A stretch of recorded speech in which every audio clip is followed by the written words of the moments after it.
all that we have seen in the lifespan, 1 month of this administration is copycatting the policy programmatic of Peter Gregory Obi. So clearly, Peter Gregory Obi would have done better. Clearly, he understands the Nigerian politics. Clearly, he understands the economy. Clearly understands business and is a trader. And I hope that the courts of law will do what is proper, right and right by ensuring that the man who truly won the 25th February election. We've got to go now. You are obedient. Yeah. That has been established. Wokobi are the obedient. Thank you for joining us. In Nigeria. I believe in Nigeria, and I'm a patriot, Dr. Hey! It's a copycat. Okay. He used to do saying they copy. Oh, is that why when they ask some APC people, why did the president remove subsidy? Even P2B said he's going to remove subsidy. Because I don't understand. What sides they relate? When you ask them about this, why is it doing like this? They will go relate it to P2B. Why now? What do you want people to think? Now, there is one APC woman that said something like this.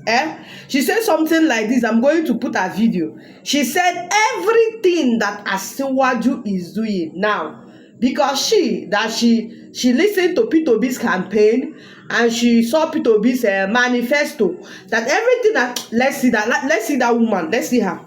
P2B, during his his campaigns, I listened to quite a number of his campaigns and of course his manifesto. Everything Asiwaju is doing now, thus far, you have just ascertained that Asiwaju is not doing badly. And I know he's not going to do badly. You know that. Oh, it's quite unfortunate that they cut her short, or they cut her off. This is what she wanted to say. Exactly what she wanted to say before they cut her. She said she listened to P2B's campaign, and she saw his manifesto. That everything Asiwaju is doing now was what was in P2B's manifesto. Now what did she want to talk? Now what did she want to talk before they cut her off? In case you don't know whom this woman is. This woman, a woman we can't talk, say, we carry people gather, say, make P2B an article. Come out that case where they cut. Make they come out them. Join hand with our president Asiwaju, begin work for Nigeria. Now what should talk?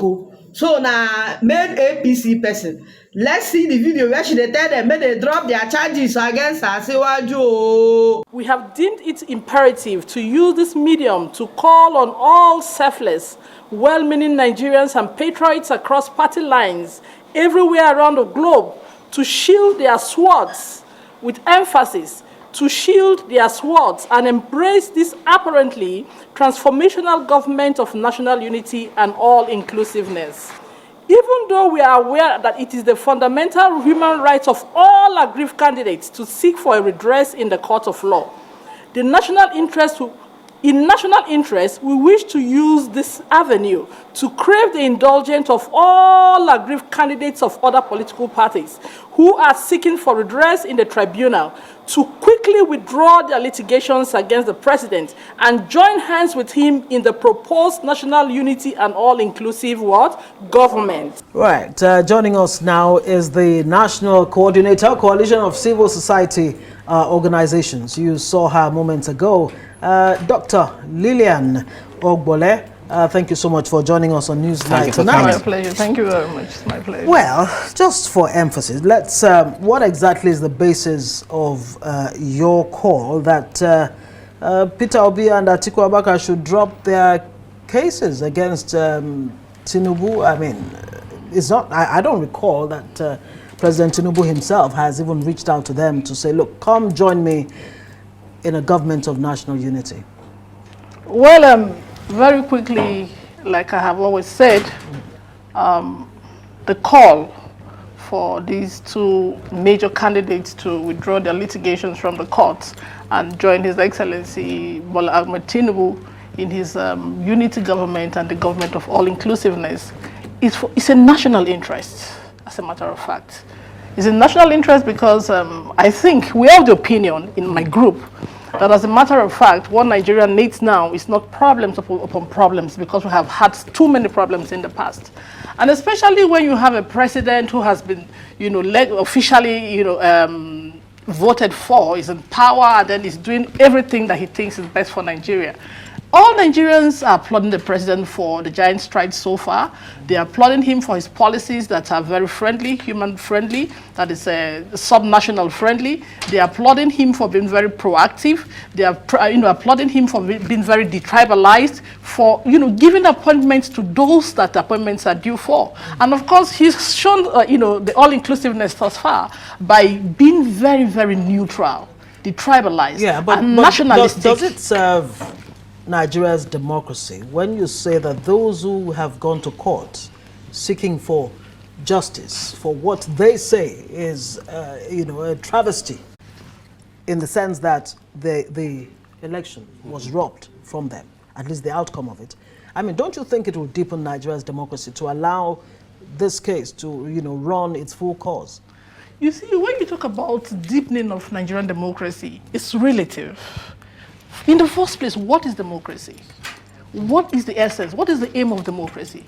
Democracy is government of the people, by the people, and for the people. And for me, the underlying word there is for the people. Democracy is all about development. Democracy is all about good governance.